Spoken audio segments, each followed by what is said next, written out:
안녕하십니까. 의학박사 가정의학과 전문의 명순건입니다. 자, 명순건TV.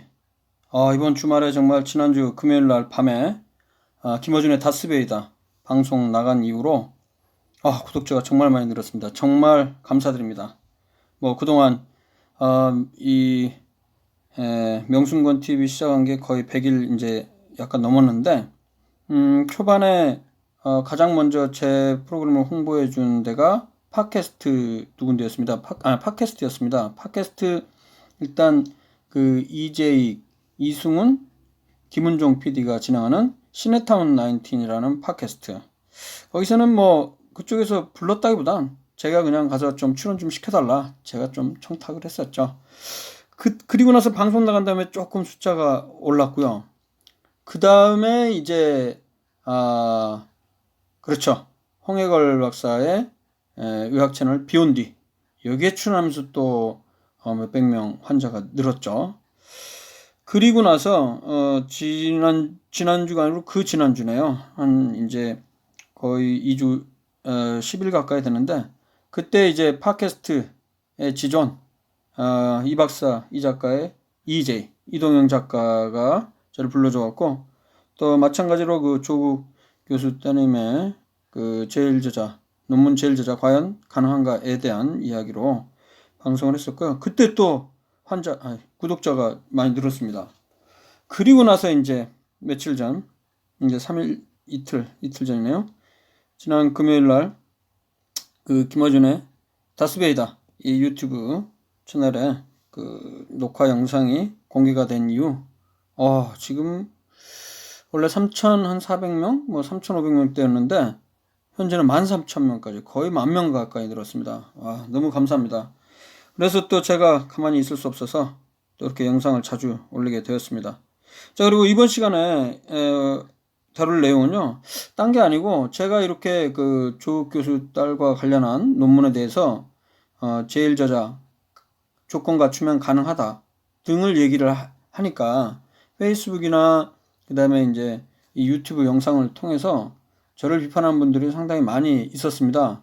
댓글도 달고 하면서 특히 이제 뭐 저희 그 의사 동료나 선후배 분들도 많이 저를 비판을 했는데 결론은 이제 핵심은 뭐냐면 너무 그 편파적으로 치우쳐서 조국 교수를 실드하는 거냐 이렇게 얘기했는데 계속 제가 말씀드렸지만은 저는 뭐 어디 쉴드할 목적이 아니었고 그 팩트 실제 상황들 그러니까 고등학생이 논문에 SCI급이든 뭐든 간에 제일저자가 가능한가에 대해서 그 제일저자 요건에 대한 기본 원칙들 조건들을 이야기를 했고 지금까지 나온 그 정황을 봐서 어떤가에 대해서 제 의견을 나름대로 중립적으로 얘기를 했던 것이거든요.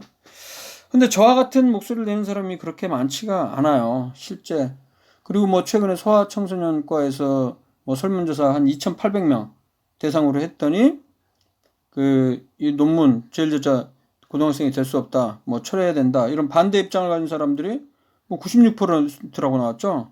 사실 그 기사도 보면요. 그 96% 중에 거의 한 4, 50%는 개원입니다. 개원의는 물론 개원의 중에 논문을 쓰신 분들도 당연히 있죠. 그런데 일반적으로 개원의 분들은 연구를 하고 논문을 쓰는 게 주 업무가 아니고 환자를 보는 거기 때문에 최근에 어떤 논문 쓰는 환경이라든가 분야마다 어떤 상황인지 잘 모르는 경우가 당연히 많죠. 물론 논문을 뭐 몇 편은 써봤을 겁니다. 그 레지던트 전문의 자격을 갖추기 위해서 각 과별로 어떤 데는 한 편 이상 내야 되는 데도 있고 두세 편씩 내는 사람도 있고 다양하죠. 하지만 이제 개원을 하고 나면 10년, 20년 지나게 되면 논문 쓸 기회가 별로 없기 때문에 현재 논문 어떻게 쓸 수 있는지에 대해서 모르는 경우가 솔직히 많습니다. 그래서 그 중에서 그 96% 찬성하는 사람 중에 전체적으로 교수가 한 5.1%? 5%밖에 안 되더라고요. 나머지는 이제 공중보건의사, 레지던트 등인데요. 그러니까 무슨 얘기냐면 사실 교수들 중에서도 고등학생은 제일저자 될 수 없다 생각하는 교수들도 당연히 있을 수 있을 겁니다. 있고요. 그렇지만은 제가 봤을 때는 이번 그 설문조사 96% 의사가 반대한다. 이 부분은 좀 그 설문 대상자들 자체가 너무 한쪽으로 편향이 되지 않나 그런 생각이 들고요. 이 연구를 중심으로 하는 그런 전문가들 내에서 설문조사를 하면 좀 더 다른 양상으로 나오지 않을까 생각합니다. 마찬가지로 지금 그것과 관련해서 제가 이러한 그 조혁 교수 딸이 제1저자가 될 수 있냐와 관련한 내용을 이야기했는데 하나의 댓글이 올라왔습니다. 이렇게 올라왔나요? 명순권 후배님, 예전 화옥고 6회 서울대 과는 다른 동문 선배입니다. 제가 화옥고등학교 7기입니다. 그러니까 원래 87기 쓰고 저는 재수해서 88로 들어왔는데요. 저보다 1년 선배시네요. 제가 어느 선배님인지 저는 잘 모르겠습니다. 지금 뭐 이름을 안 밝히셔갖고. 현재 미국 의과대학에서 기초과학 연구하며 교수로 지내고 있어요. 육회 선배들에게 물어보세요. 한번 물어볼 생각입니다. 미국에서 교수하는 선배는 나 하나니 누군지 금방 알 겁니다. 너무 답답한 마음에 이곳저곳 보다 보니 후배님의 채널까지 오게 되었네요. 한국에서 본인의 목소리 내기 쉽지 않았을 텐데 그 용기에 박수를 보냅니다. 나도 병리학회 게시판에 교수라는 닉네임으로 글도 올려봤지만 작금의 상황은 너무나 정치적 논리를 앞세워 거짓 정보로 일관하고 있어요. 조국 후보 따님의 다른 문제는 내 전문 분야가 아니라 코멘트할 자격이 없지만 당국대 논문에 대해서만큼은 많은 언론에서 쏟아내는 정보가 대부분 잘못되었다고 확신해요.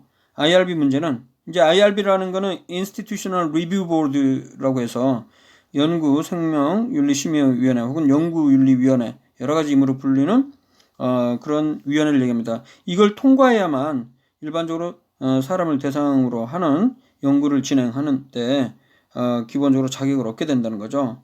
이 문제는 현 윤리 규정을 생각하면 문제가 커질 수 있지만 이 논문이 출판되었던 10년 전 기준을 적용하면 철회는 병리학회의 정치적 행동이라고 밖에 볼 수 없네요.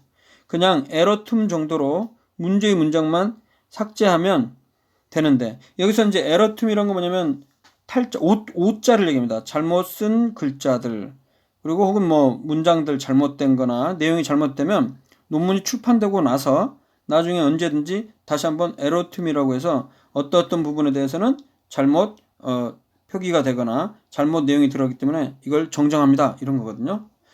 오스더십 이건 이제 저자됨이라고 번역을 하는데 저자 요건 그러니까 제1저자라든가 그 공동저자, 교신저자 이런 것들이 제대로 돼 있는지에 대한 얘기인데 오스더십은 교신저자의 고유권한 여기서 교신저자라는 건 제가 말씀드렸지만 책임저자라고도 하고요. 영어로는 corresponding author라고 합니다. 그 연구에 전반적인 전적인 책임을 지는 저자로 대개는 이제 지도교수가 되겠죠. 교신저자의 고유권한으로 저널 측에서 그러니까 대한병리학회지를 얘기하는 겁니다.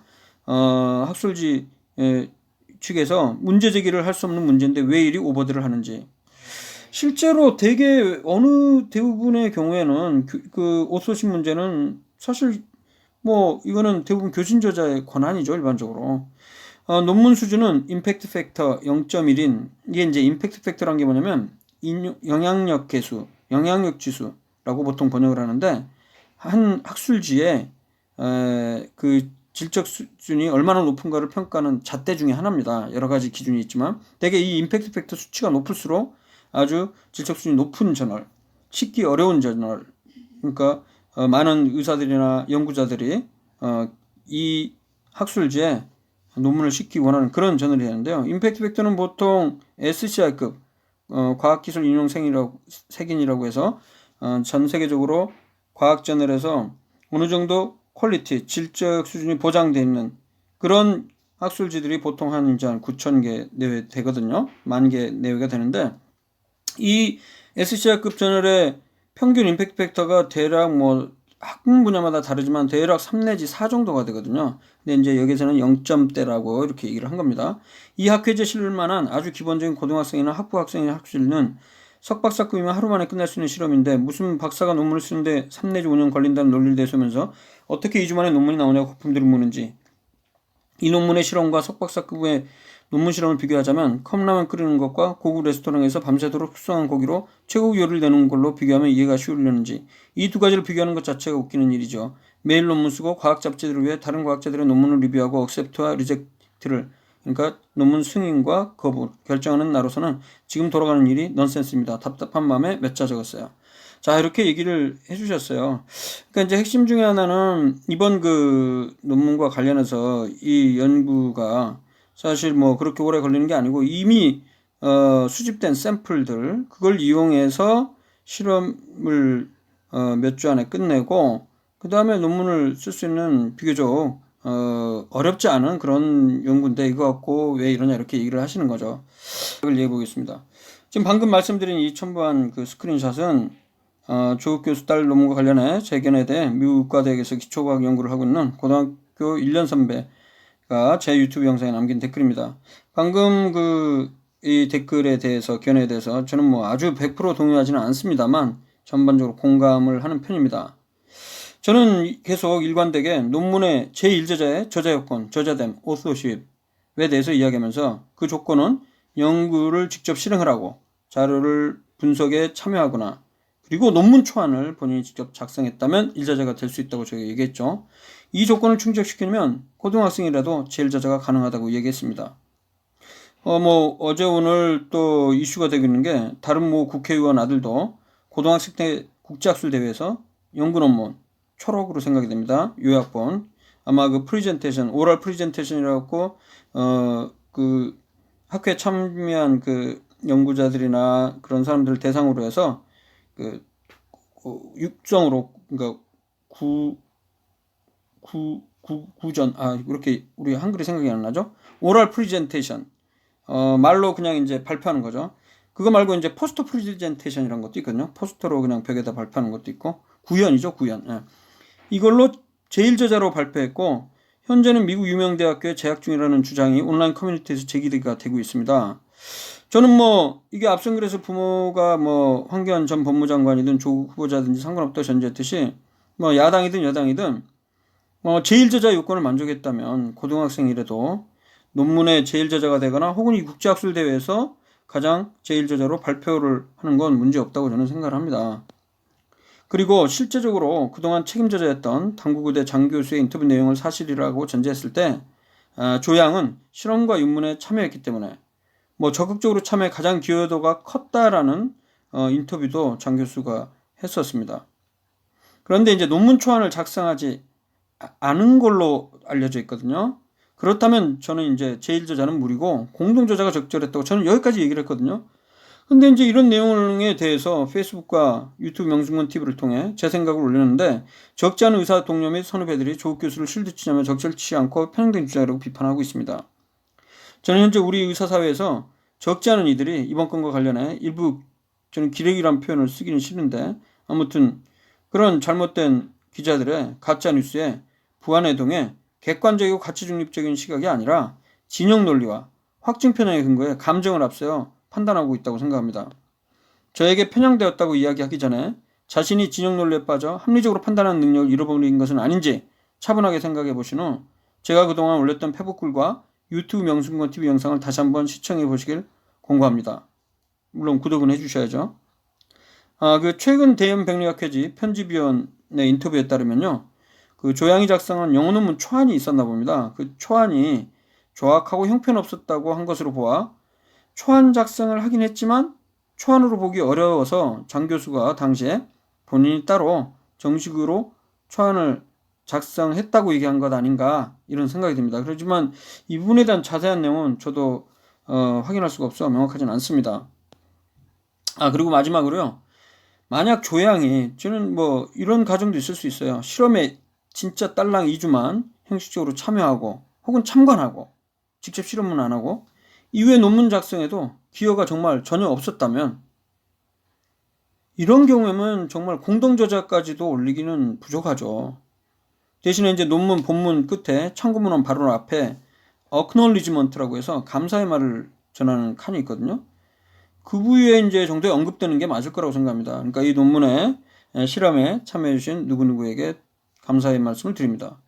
근데 이렇게 출연할 근거는 제가 없죠. 일부러 이런 얘기들이 없는데 이런 얘기를 만들어갖고 제가 강조할 이유는 없었으니까요. 그래서 다시 한번 말씀드립니다만 저는 제 생각을 얘기할 때 너무 한쪽으로 누구를 옹호하거나 지지하거나 그런 목적으로 편향되게 제가 하진 않았다고 생각합니다. 저는 정말 객관적으로 지금 현재 상황을 그 신문, 언론이라든가 아니면 일부 의사들 주장에 있어서 보면 너무 현실과는 좀 다른 그런 얘기들을 하면서 실제로 너무 공격을 하고 있기 때문에 저는 이 부분을 제대로 국민들에게 알려줄 필요가 있다는 생각에 이렇게 페이스북 글도 쓰고 유튜브에도 영상을 올리게 된 것입니다. 아무쪼록 이번 계기로 해서